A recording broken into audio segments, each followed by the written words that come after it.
That's more crazy. importantly, Rory, Milan and Napoli played a fantastic game this weekend. It was really built, and we were not let down by that performance, were we? No, absolutely. I think this was like, that Sunday evening box office slot.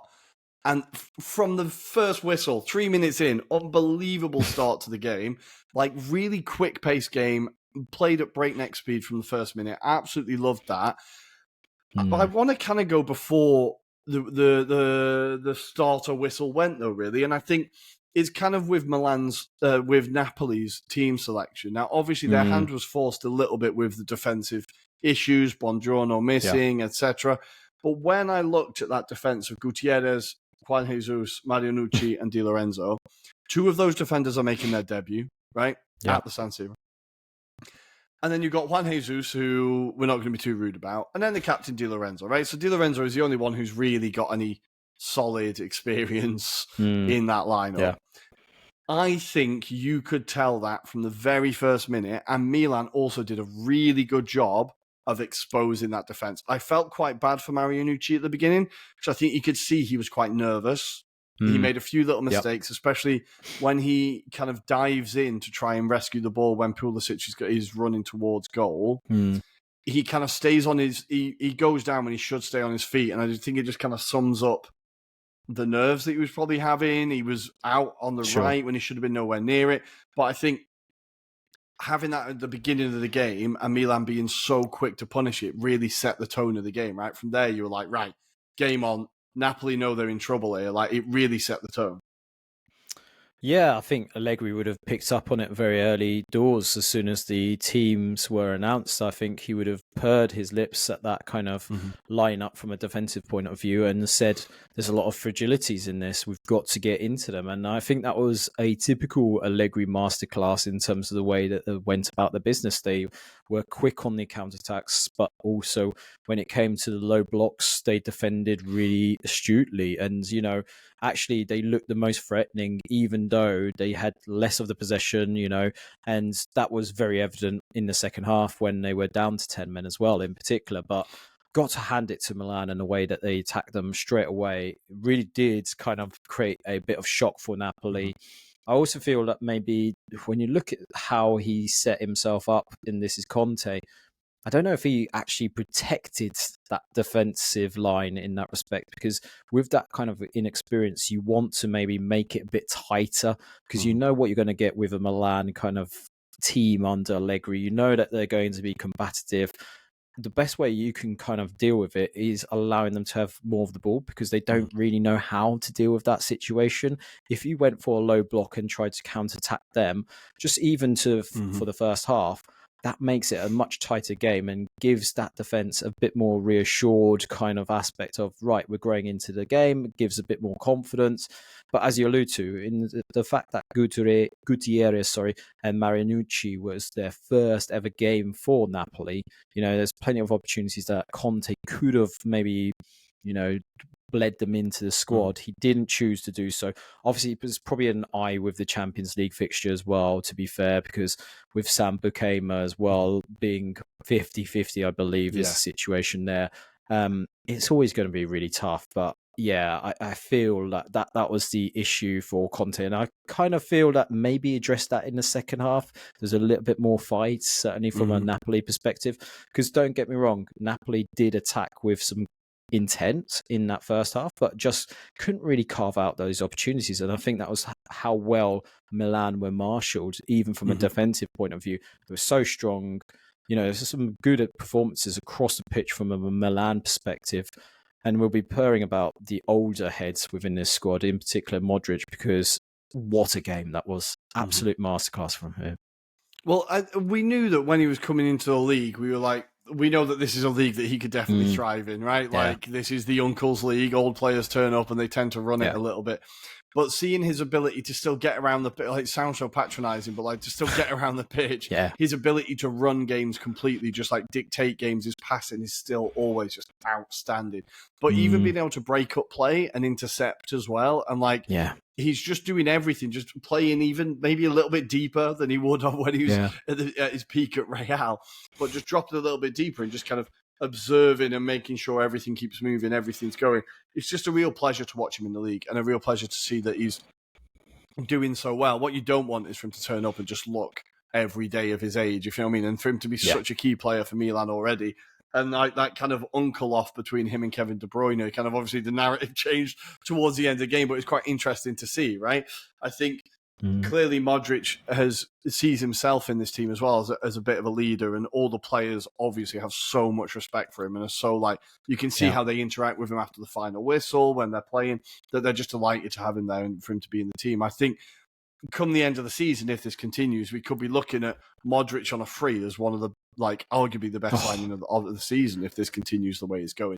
I thought he was absolutely fantastic, but I think it also highlights an area where I think maybe Conte got it a little bit wrong, which is the midfield. Because with the midfield where Milan have got Rabiot, Modric and Fofana that have been together basically every game of the season now, they're really building a bit of a partnership.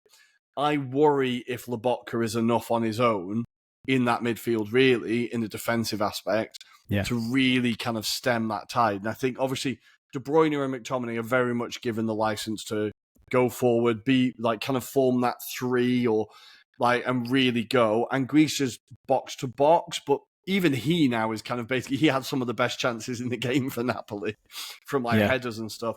And I feel like maybe they could have, especially as you said, with the defence being quite inexperienced, maybe you kind of fill that midfield a little bit more, tell Anguissa to hang back a bit, kind of try and stem the flow through midfield. Because I think Milan dominated the first half, basically. Like they were by far the better side. And I think if they'd have just been able to fill that midfield a bit more, maybe they could have stemmed the flow of what was not relentless, but pretty sustained attacking from Milan, right? 100%. Yeah, I do feel when you look at the substitutions that Conte did bring in, particular when you look at the likes of Billy Gilmore, for example, Elmas, these are players that can offer that kind of aspect to come toe-to-toe with the equivalents in a Milan midfield perspective. And I wonder if maybe he was just too expansive with the style of players. You know, the balance wasn't quite there. I felt like Højlund as well was pretty ineffective up top by himself. You know, I don't know what the expectations was there for him, but you know, when we saw the likes of David Neres then coming in and really putting in a number of shots on goal, that kind of felt like maybe he got it wrong from a Politano point of view. I thought Politano wasn't particularly his strongest game. And then also maybe, as was alluded to by Luke when we were having a Twitter interchange, actually Lorenzo Luca, this probably would have been a better game for him to be playing in, because actually he's a striker that can hold up the ball, but more importantly, provide a bit more of a physical presence for the defenders to think about as well. So I wonder if maybe from a dynamic point of view, Conte got it wrong. And that's where I think it played into Allegri's hands. You know, when you look across the board, I want to call out Fofana as well. You know, we've been talking about Modric. Fofana's performance was absolutely insane. He was all over the place, really trying his hardest, really just trying to be competitive where he could be. Also want to call out the likes of Tomori. I thought he was quite solid at the back. Pavlovic as well, in particular for that second goal, his interchange with Fofana before it pulls it into Pulisic's hands. Absolutely fantastic. So, you know, across the board, there was some really good performances. Even Estupiñán, before he got sent off, I thought was really good. Obviously, debatable as to what he was actually trying to achieve when he gave away that penalty. But had he not done that, I think Milan are winning this game quite handsomely. Well, he's kind of prone to that, Estupiñán. We've seen him in the Premier League where he has these kind of brain farts, and he's prone to these moments of just like a little bit of a loss of concentration or whatever. I feel like that didn't surprise me when I saw that. But yeah, he's behind the player. He's the wrong side of the attacker. He's not going to be able to rescue that situation. So it seems like he's clearly just, we've seen that before. So it doesn't surprise me. But were you surprised it was a red? I'm surprised they kind of called him over, even though it's a denial of a goal scoring opportunity, I suppose. I was surprised they kind of went back and upgraded it to a red. But no, I don't think so personally. I felt like actually that was a sensible decision. I think he's denying an opportunity. Personally, if I'm Estupiñán, I would have just let him just take the goal. You know, I know it's probably him throwing himself and trying to deny him an opportunity, but I think, look, Milan, that's a moment that happens in the game. They didn't react quick enough in that very instance. I think maybe he just gives it away and then concentrates on being more competitive in that final third, because actually he was quite strong. He was really strong in that side. So do we think here that we need to talk about the coaches, really? We've talked about how Conte kind of got a bit, maybe he made a few mistakes in midfield, maybe kind of his hand was forced with the defence. But we need to talk about how quickly Allegri has been able to get this team to his system so quickly. And for them to be scoring fairly freely at this point, they're scoring quite a lot of goals, defensively very tight. Is this, Allegri masterclass, or is this just that now you need to not be in Europe to challenge for the Scudetto? Is that what it is? What I would say is, personally, I think this was a blend that works quite well. Allegri, obviously, he prefers it when he's the underdog. And definitely, I think he's got the best out of this group of players. He's working with the players that he trusts, more importantly. And I think he's getting a tune out of them. He's making them hard to beat. When you consider in the whole of September, they haven't conceded a goal in open play. That tells you all you need to know about how much better he's got a tune out of this Milan squad. And definitely, when you think about the conversations that are happening right now about, are they contenders now for the Scudetto? I think, look, it's too early to say that, but certainly he's getting the fans on board. You can see the players are fighting. They're getting results right now. I think it is all working together right now, Rory. Mm-hmm. So do you see them as long-term Scudetto challengers? Do you think this is them putting that night? Now, obviously, next week, I think they're playing Juventus, right? So it doesn't get any easier. But do you see them as long-term title challengers at this point?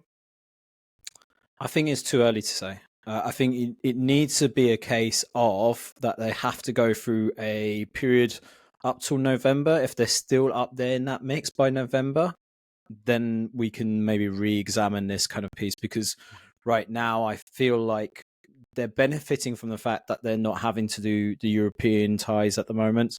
So we'll wait and see from that point onwards. But look, I think once you get to that December period where the Coppa Italia last 16 starts kicking off, then we'll see if Milan are still there or thereabouts, because that's where I feel that's where a lot more injuries get taken to decide games in that respect. Suspensions might play a part, and we'll wait and see in terms of how this kind of general kind of head-to-heads against the bigger sides take place. But for me, there's no harm in saying that Milan definitely stand a chance of maybe being in the top four, but Scudetto might be a bit of a stretch right now. Well, I'm going to put my neck on the line. I said it last week. If they beat Napoli, I'm going to consider them kind of in the Scudetto race.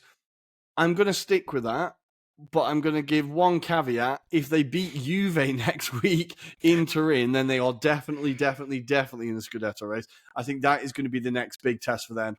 Obviously, Allegri going back to Turin, the narrative is going to be everywhere, considering last time he left, he was speeding off in a Fiat 500. He's going to be coming in a little bit calmer, maybe, in a coach this time. Yeah. But if they manage to get a result there, if they manage to win in Turin, then I think we're looking at a genuine title contender here. Incredible. I did want to mention one last player before we move on, because I'm delighted to see him finally, after 2.5 years away, out on loan. Last time he was at the club, he was mainly the butt of the joke from the Milan fans, but he went away to Bologna. He's really impressed when he was there. And Salamakers from the start of this season, his performances have been really, really good. And he's showing just along that right wing, his defensive and offensive output, his ability to just run forever. He's going to be such an outlet for this team. And I think more reliable than a Stupinian. So I think he's going to become a real key player over the course of this season. But it's great to see him doing so well, right? Yeah, no, he's definitely a player that kind of thrives under this Allegri style of football, because you want players that are able to dribble and take players on in this system, that have got the legs. I think there was a tweet earlier today that kind of unmasked maybe Bologna's failings here in the transfer business, because they could have snapped him up for as much as £8 million had they made his loan permanently. So I wonder if they're regretting that, given in hindsight who they've got right now is Bernardeschi. So I know which one I'd rather have right now. But yeah, I have to say, hands up as well. I was one of those doubters of round cellar makers, and I think it's more that he has grown and thrived under Allegri. This is definitely the kind of benefit of having him in this kind of system, and it kind of works right now. So yeah, let's see how it continues. It's all about consistency with cellar makers, I find, because whilst we're talking about these kind of performances, we know there's also performances where he can go missing. But on the whole, all I would say is he was fantastic for Bologna last season, and I'm surprised they didn't make that permanent. Yeah, it now looks like a bit of an oversight considering how Bologna's season has kind of started. It looks like a real oversight at this point. But, of course, with Calcio, the story is never only on the pitch. We're talking off the pitch as well, as Kevin De Bruyne was coming off the pitch. Now, he's not someone who hides his emotions particularly well. We know this about Kevin. When he's angry, he looks very angry. And him coming off the pitch, now you kind of previously talked about the timing of the substitutions, the 3 players he chose to take off. Well, obviously Conte, in very Conte fashion, has turned around and said, well, if he's picking a fight, he's picking a fight with the wrong person. Good to see his man management is still where it always was and hasn't improved at all. But when I see something like this, I never think it's about the manager. I always think it's about the game state. I always think it's just about the player, a competitor who thinks they can still make a difference. I don't think this is going to be a bigger issue than him coming in this morning and being like, yeah, sorry, I was just pissed off, right? Yeah, I could see that being the case, but I do think also De Bruyne is one of those kind of characters that he's a serial winner in that respect. So I think he expects it to be kind of a mentality piece, and maybe he felt that he could have still added something to the end game itself in terms of that result. So it'll be interesting to see if there's a clash of opinions in terms of the way they approached it. We know how Conte likes to rile up individuals to get maybe the best out of them. There's a kindly quoted tweet by Uncle Sharma, a good friend to the show, which showed a picture of a certain Christian Eriksen in an Inter Milan shirt with the quote of, we know how this ends up. So I think maybe similar vibes might be approached here, but we shall wait and see. But it was interesting that actually, I don't think we've heard many players air that kind of laundry out in public with Conte in recent times, more to the point. So this will be interesting kind of reaction to see what happens with De Bruyne going forward. Absolutely. Well, Di Lorenzo came out and said, we'll talk about it in the changing room. It'll be dealt with there. It's absolutely fine. Probably. I think the players clearly know that he is an unbelievable player. And he's still like, it's not that he started particularly badly. He scored quite a few goals from the penalty spot, but he scored quite a few goals. He's become quite a key player. So I think they'll be very keen to keep him in the starting 11, because I think as much as this result is a bit of a like punch in the mouth, I don't think it's anything like, it's really key that the next game they go and get a win, put this behind them and continue. I think that's where the test is going to be. But yeah, huge win for Milan.